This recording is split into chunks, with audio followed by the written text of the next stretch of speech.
Hello students, आज हम आपके लेसन 5 का नेक्स्ट टॉपिक करेंगे, that is chromosomal theory of inheritance. तो वैसे तो हमने जैसे कि स्टार्टिंग से पढ़ा है कि इनहेरिटेंस के बारे में, जेनेटिक्स के बारे में हमारे पास जो भी इंफॉर्मेशन है that was given by G.J. Mendel. That's why he is also known as the father of genetics. और उन्होंने अपना सारा काम 1865 में पब्लिश भी कर दिया था, बट बहुत सारे रीजंस थे जिसकी वजह से उनके काम को 1900 तक किसी ने रिकॉग्निशन नहीं दिया था। और इसके काफ़ी सारे रीजंस रहे थे। पहला रीज़न तो ये था कि उस टाइम जो है कम्युनिकेशन की इतनी ज़्यादा फैसिलिटी अवेलेबल नहीं थी जैसे कि आज है।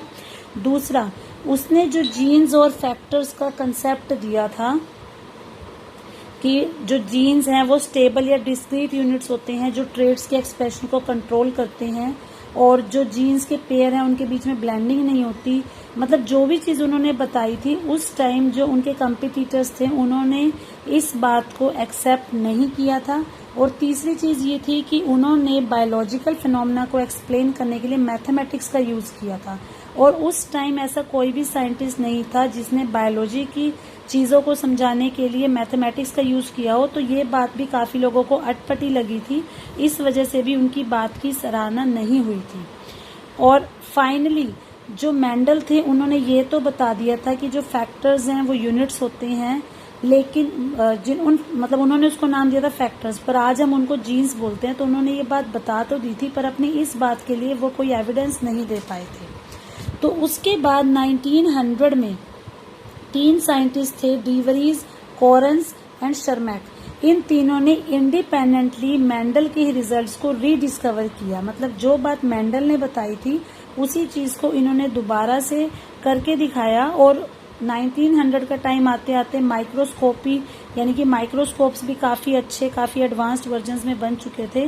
तो इस वजह से जो साइंटिस्ट थे वो सेल डिवीजन को भी देख सकते थे, और साथ ही साथ वो ये भी बता सकते थे कि न्यूक्लियस के अंदर कौन कौन से स्ट्रक्चर्स प्रेजेंट होते हैं, और ये स्ट्रक्चर्स किस तरीके से सेल डिवीजन से पहले अपने आप को डबल कर लेते हैं और डिवाइड करते हैं। इन स्ट्रक्चर्स को इन्होंने नाम दिया था क्रोमोसोम्स। यहाँ पे क्रोमो का मतलब होता है कलर्ड बॉडीज। तो क्योंकि उन्होंने क्या किया था, सेल्स की स्टेनिंग करी थी अलग अलग डाइज से, तो जब उन्होंने सेल्स को अलग अलग कलर से स्टेन किया था तो इन क्रोमोसोम्स ने पर्टिकुलर कलर ले लिए थे, इसलिए इनको क्रोमोसोम्स या कलर्ड बॉडीज भी कहा जाता है। 1902 तक ये भी पता लग गया था कि जिस टाइम मियोसिस होती है उस टाइम ये क्रोमोसोम्स किस तरीके से मूव करते हैं। तो Walter Sutton and Theodor Boveri, ये भी आगे 2 साइंटिस्ट थे, इन्होंने ये बताया कि जिस तरीके से जीन्स काम करती हैं उसी तरीके से ये क्रोमोसोम्स भी काम करते हैं।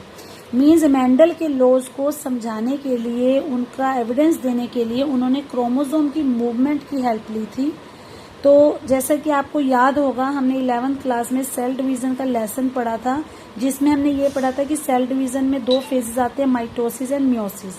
जो माइटोसिस है उसे हम इक्वेशनल डिवीजन कहते हैं, मीन्स उसमें जो क्रोमोसोम नंबर है वो चेंज नहीं होता, इट रिमेन्स द सेम। और जो मियोसिस है उसे हम रिडक्शनल डिवीजन बोलते हैं, because in this the chromosome number is reduce to half.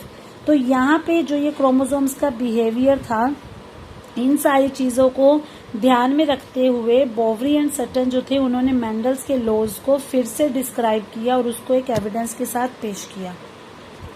और यहाँ पर हमें ये ध्यान रखना है कि जिस तरीके से जीन्स पेयर में पाए जाते हैं कि एक जीन में 2 एलील्स होती हैं 2 कंट्रास्टिंग ट्रेट्स के लिए, सिमिलरली जो क्रोमोसोम्स हैं ये भी हमेशा पेयर में प्रेजेंट होते हैं। And the 2 alleles of a gene pair are located on homologous sites on homologous chromosomes. Homologous chromosome का मतलब होता है जो 2 क्रोमोसोम्स बिल्कुल आइडेंटिकल हैं, बिल्कुल एक जैसे हैं।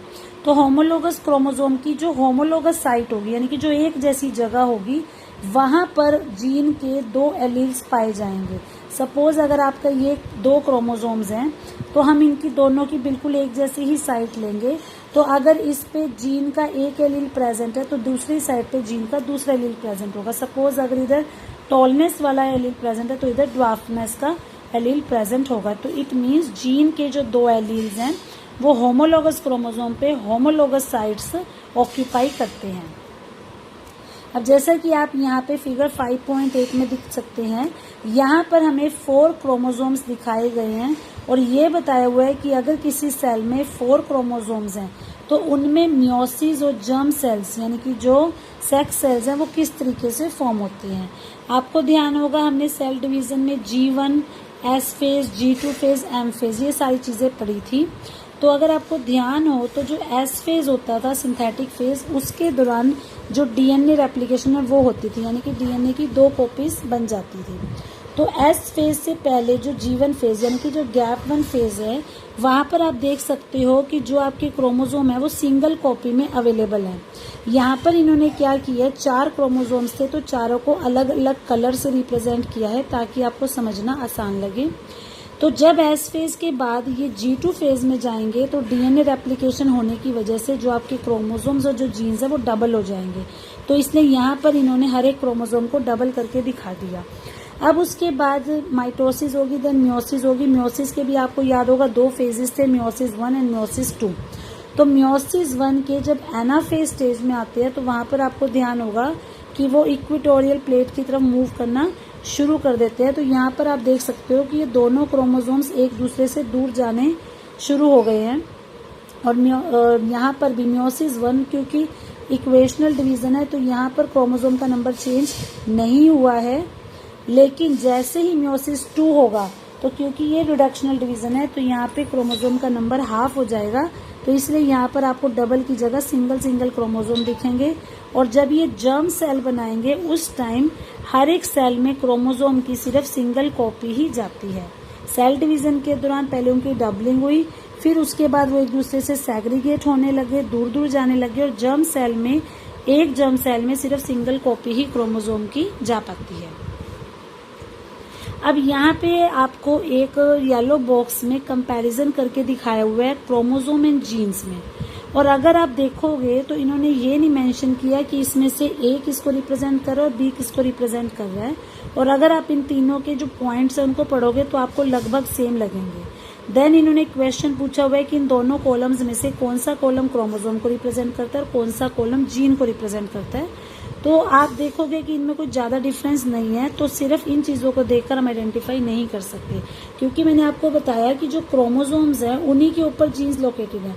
तो ऑब्वियसली अगर क्रोमोसोम की डिवीजन होगी तो जीन की भी डिवीजन होगी, अगर उनमें सेग्रीगेशन हो रहा है तो जीन में भी सेग्रीगेशन होगा। तो इनमें कोई ज्यादा डिफरेंस हम इस आधार पे नहीं बता सकते।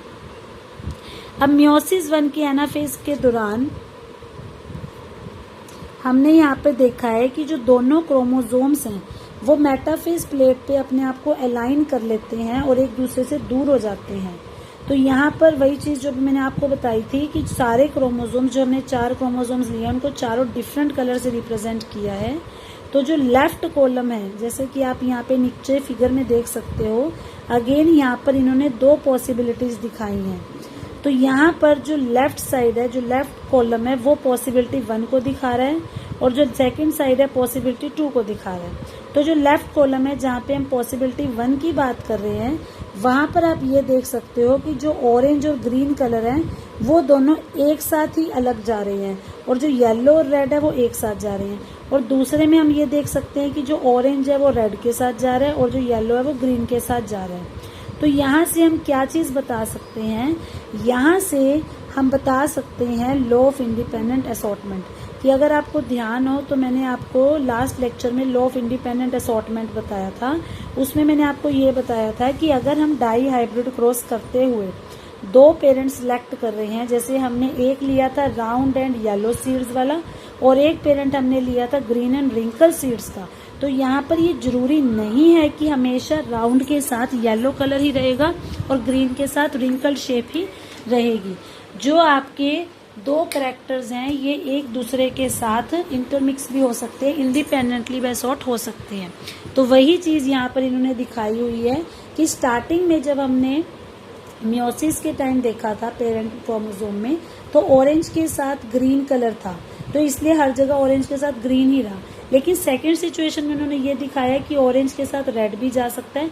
इट मीन्स कि जो 2 ट्रेड्स हैं वो आपस में इंडिपेंडेंटली असॉर्ट भी हो सकते हैं। ऐसा कुछ नहीं है कि जो एक के साथ है वो एक के साथ ही रहेगा, दोनों पॉसिबिलिटीज यहाँ पर हो सकती हैं। So this is independent assortment. तो सटन एंड बॉवरी जो थे उन्होंने ये कहा था कि क्रोमोसोम के पेयर के अंदर जो 2 क्रोमोसोम्स हैं उनकी पेयरिंग और सेपरेशन जो है अगर वो होगी तो उसके अंदर जो उन्होंने फैक्टर्स कैरी किए हैं वो भी सेग्रीगेट हो जाएंगे। मतलब अगर आप 2 क्रोमोसोम्स को सेपरेट करोगे तो ऑटोमेटिकली उनके ऊपर जो जीन प्रेजेंट है वो भी सेग्रीगेट हो जाएगी, क्योंकि जब क्रोमोसोम ही हट जाएगा तो उनके ऊपर जो जीन है वो भी ऑटोमेटिकली हट जाएगी। तो सटन जो थे उन्होंने ये जो क्रोमोसोम सेग्रीगेट हो रहे हैं इस बात को उन्होंने मेंडल के प्रिंसिपल्स के साथ जोड़कर क्रोमोसोमल थ्योरी ऑफ इनहेरिटेंस दी थी। और उसके बाद इन्हीं की आइडियाज को ध्यान में रखते हुए जो थॉमस हंट मॉर्गन थे उन्होंने भी क्रोमोसोमल थ्योरी ऑफ इनहेरिटेंस को एक्सपेरिमेंटली प्रूव किया था। जनरली क्या होता है साइंस में ऐसा नहीं है कि किसी ने भी कोई बात कह दी और सारे व्यक्ति उसको मान जाएंगे। आपको अपनी बात को साबित करना होगा, एक्सपेरिमेंट के थ्रू वेरीफाई करना होगा। तो यहाँ पर भी सटन एंड बॉवरी जो थे उन्होंने ये बात बोल दी कि हाँ ऐसा ऐसा हो रहा है और इसको उन्होंने क्रोमोसोमल थ्योरी ऑफ इनहेरिटेंस का नाम दे दिया। बट वास्तव में ये बात कितनी सही है इसको प्रूव करने के लिए थॉमस हंट मॉर्गन जो थे उन्होंने उसको एक्सपेरिमेंटली वेरीफाई करके दिखाया था। और उन्होंने ये भी बताया था कि जब सेक्सुअल रिप्रोडक्शन होती है तो उसमें वेरिएशन क्यों दिखती है, मतलब जो बच्चे हैं वो माँ बाप से अलग क्यों होते हैं। मॉर्गन ने अपना काम करने के लिए फ्रूट फ्लाइज ड्रोसोफाइला मेलानोगेस्टर का इस्तेमाल किया। तो यहाँ पर जैसे आप पिक्चर में देख सकते हो कि ड्रोसोफाइला मेलानोगेस्टर जो कि एक फ्रूट फ्लाई है उसमें जो मेल है वो छोटी हाइट के होते हैं और जो फीमेल्स है वो बड़ी हाइट की होती हैं। तो उसने अपने एक्सपेरिमेंट के लिए ड्रोसोफाइला मेलानोगेस्टर को ही क्यों यूज किया था।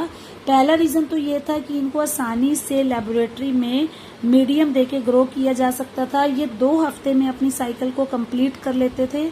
अगर एक ही बार इनकी मेटिंग करवाई जाए, रिप्रोडक्शन कराया जाए तो ये बहुत सारी फ्लाइज बना देते थे और साथ ही साथ इसमें मेल और फीमेल देखकर आसानी से पता लग जाता था। तो इसलिए जब रिजल्ट आता था तो उसको कंक्लूड करना बहुत ही इजी हो जाता था। और इसके अलावा इसके अंदर बहुत सारी ऐसी वेरिएशंस देखी गई जिनको अगर हम सिंपल माइक्रोस्कोप यूज करके भी देखें तो आसानी से आइडेंटिफाई किया जा सकता था। तो ड्रोसोफाइला मेलानोगेस्टर में भी जब काम किया गया तो देखा गया कि जब जब क्रोमोसोम की सेग्रीगेशन होगी तो जीन्स की भी सेग्रीगेशन होगी और वही चीज हमें उसके फिनोटाइप में भी दिखती है। तो this is the chromosomal theory of inheritance.